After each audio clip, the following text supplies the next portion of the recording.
Vamos a leer la portada que viene en el diario El Mundo, también en relación al programa del Partido Socialista Obrero Español. Y dice lo siguiente: el PSOE eliminará la religión en colegios públicos y privados. El proyecto socialista obliga a denunciar el concordato con la Santa Sede para conseguir un Estado laico.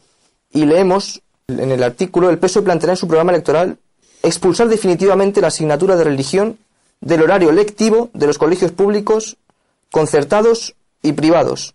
El objetivo de la actual líder socialista, Pedro Sánchez, es, en palabras entrecomilladas, promover una escuela laica, donde no quepan las enseñanzas confesionales.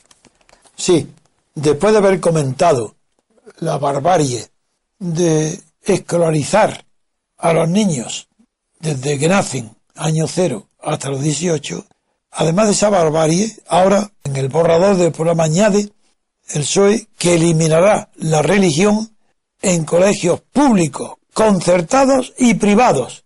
Esto no lo había oído yo en mi vida, en ningún país del mundo, salvo, claro, en la Unión Soviética.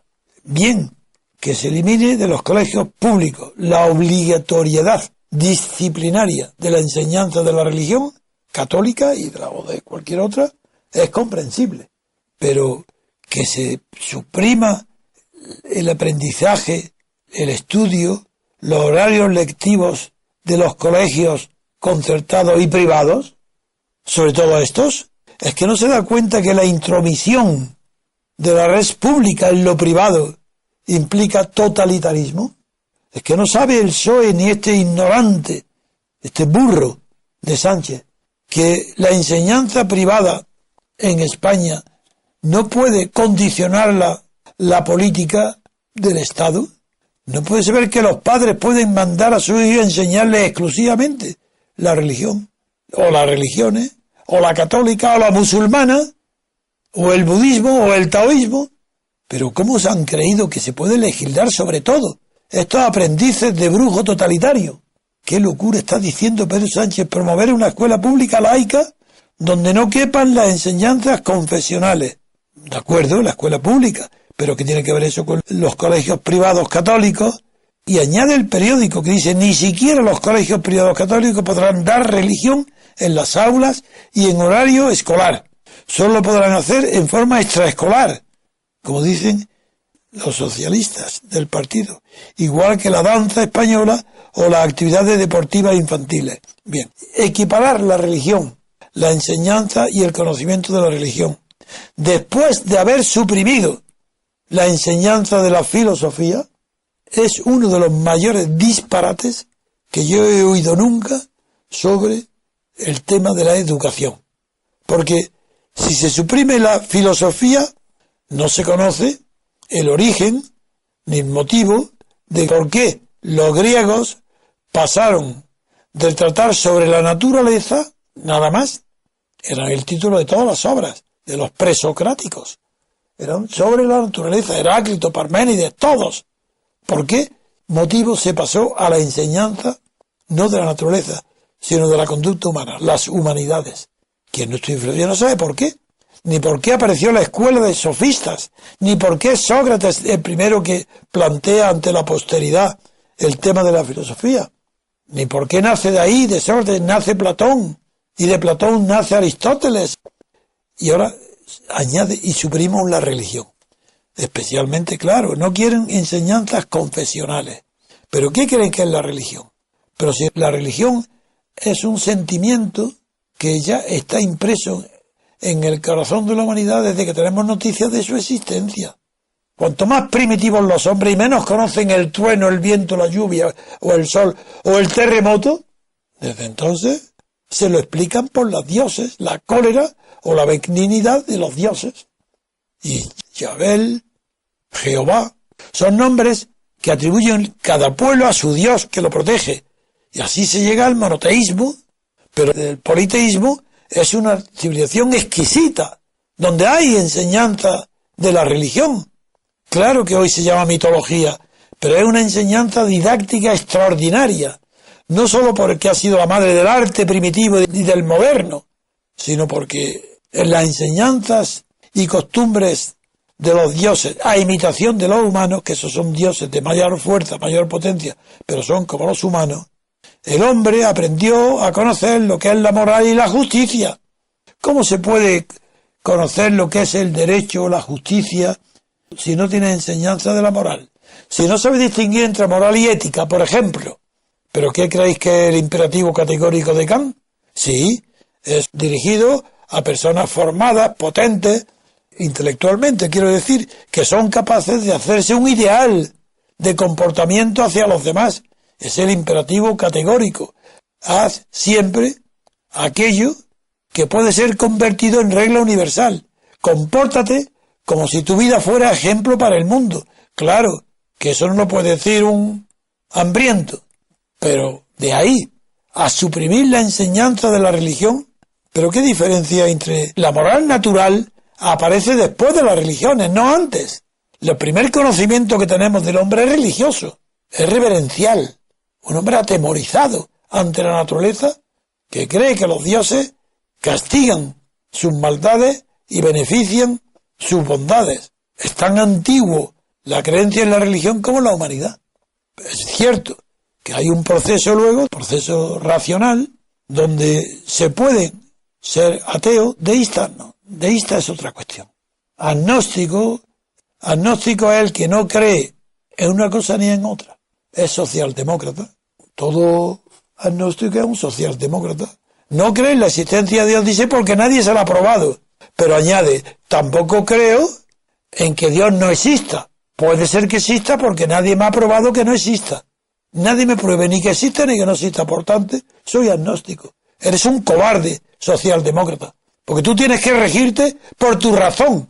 Y si no encuentras que ninguna prueba de la existencia de Dios te convence, eres ateo. Y si ninguna te prueba la existencia, es que necesitas la fe. Porque el problema es ese. En la vida se elige entre guiarte por la fe o guiarte por la razón. O al menos por la conducta racional, que es una conducta que puede pedirse que se extienda a los demás. No es una conducta arbitraria o loca, sino una conducta previsible, porque está sujeta a reglas racionales que serían válidas para todo el mundo, para un mendigo y para un multimillonario. En eso se diferencia lo razonable en el comportamiento humano del imperativo categórico de Kant, que implica ser un ser superior, para pretender nada menos que tu modo de obrar sirva de ejemplo universal. Eso, para los seres superiores, bien, pero no puede ser de aplicación universal. Ahora resulta que se ha eliminado la filosofía y se elimina la religión. Y los padres religiosos, en nuestro caso católicos, no pueden enviar sus hijos a ninguna enseñanza de religión que sea escolar, que sea numerosa. No, si quiere que lo haga de manera privada, con un cura, un preceptor religioso que le enseña a sus hijos. Entonces el hijo pierde, ahí sí que pierde la sociabilidad. Ahí el niño sí que la pierde. Si no está en un colegio más amplio de compañeros con los que tenga juego y disgustos, peleas y simpatías. Ahí sí que la pierde. En cambio ahora se pone de moda entre los padres acomodaticios y las madres que están deseando recibir esas lecciones, se pone de moda que la sociabilidad del niño tiene que adquirirla enseguida.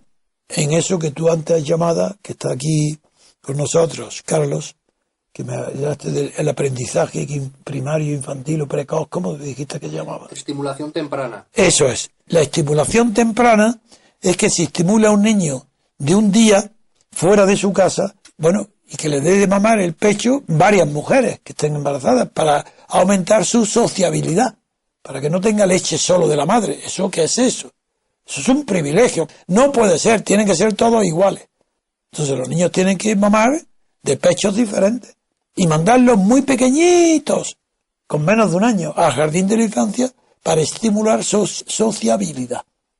Estos imbéciles no han leído ni una palabra de los grandes psicólogos de psicología infantil, porque la sociabilidad necesaria empieza en la familia.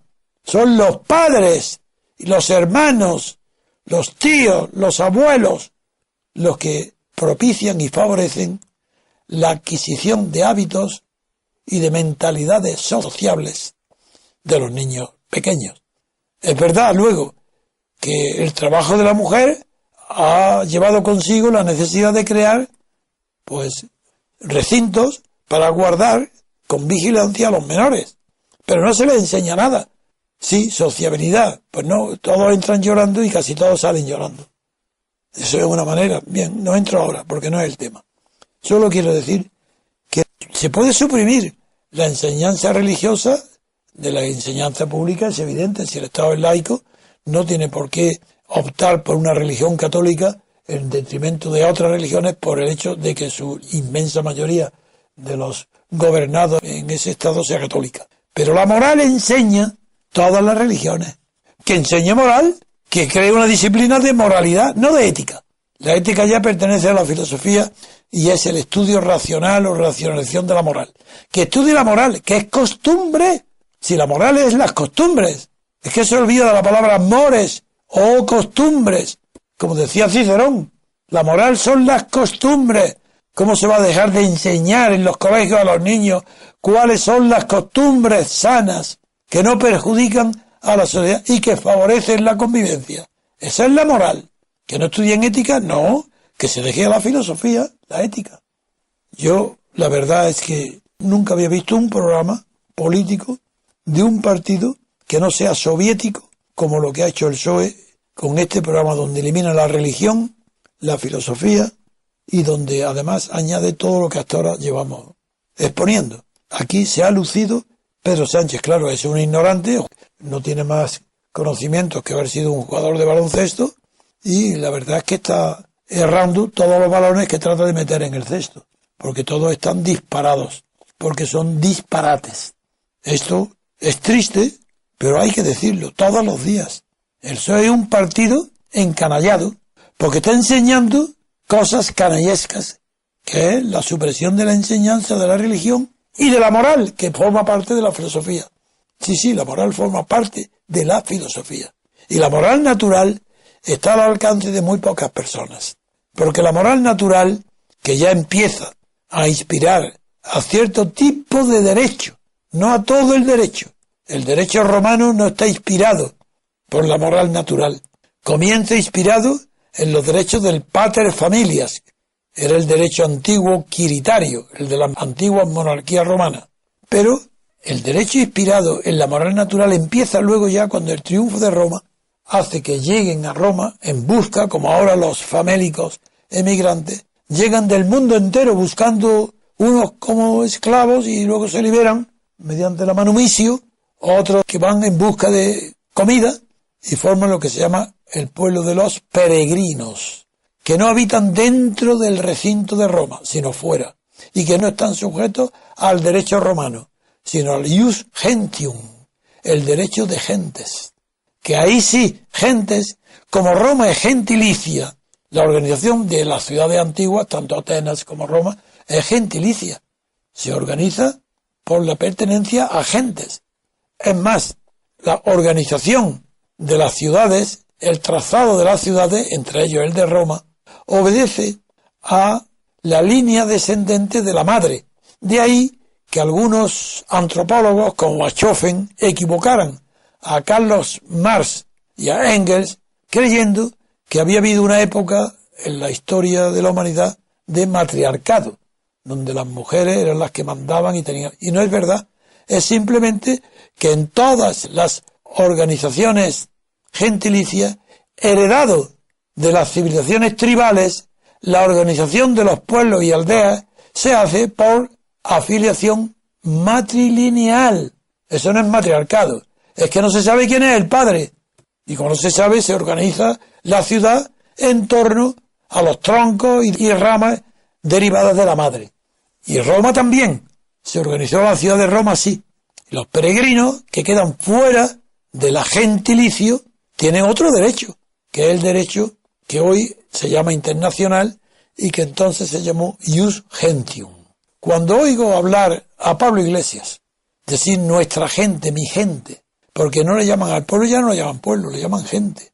Ni a los gobernados le llaman gobernados, le llaman gente. No se dan cuenta que están ofendiendo al pueblo y a los gobernados porque gente significa una parte especial de la totalidad. Gente no es la totalidad. Era la totalidad cuando la organización era tribal o gentilicia. Entonces la gente, sí, de genes, era racista, era gentilicia. Entonces se puede decir, mi gente, tú perteneces a esa gente, de acuerdo, pero en los pueblos modernos, donde se ha perdido por completo las líneas de descendencia genética, la organización de las ciudades por razones genéticas ha desaparecido. Resulta ridículo y anacrónico que un pretendido político revolucionario venga a hablarnos de mi gente y la gente. Si la gente no es la totalidad nunca, es una parte de la ciudad, es una parte de la población, es una parte del pueblo, es una parte de los gobernados, que en Roma eso era el derecho ius gentium, para regular la vida en común de los peregrinos que no eran ciudadanos romanos. Con eso critico otra vez más el lenguaje creado por Pablo Iglesias y por Podemos, que repiten continuamente mi gente, mi gente. ¿Pero qué mi gente? ¿Es tu raza? ¿Es tu genealogía? ¿Son tus genes? ¿Por qué no dice el pueblo? Porque eso lo dice el Partido Comunista y tú has querido distinguirte. No, el pueblo ni siquiera lo dice el Partido Comunista. El pueblo le dice la tradición de la democracia que atribuye el Kratos, que el Kratos, la democracia es demo, que significa pueblo, y Kratos, que es fuerza, es la fuerza del pueblo, no es el gobierno del pueblo, es el origen etimológico. Es más, en la etimología, la palabra griega demos, en latín, se dice cibes, pero cibes no significa igual que demos, porque cibes no significa ciudadano, cibes significa en Roma conciudadano, que tiene un matiz que no tiene el demos griego. Y esto se enseña muy bien en los grandes lingüistas. Me lo enseñó hace muchísimo tiempo Benveniste.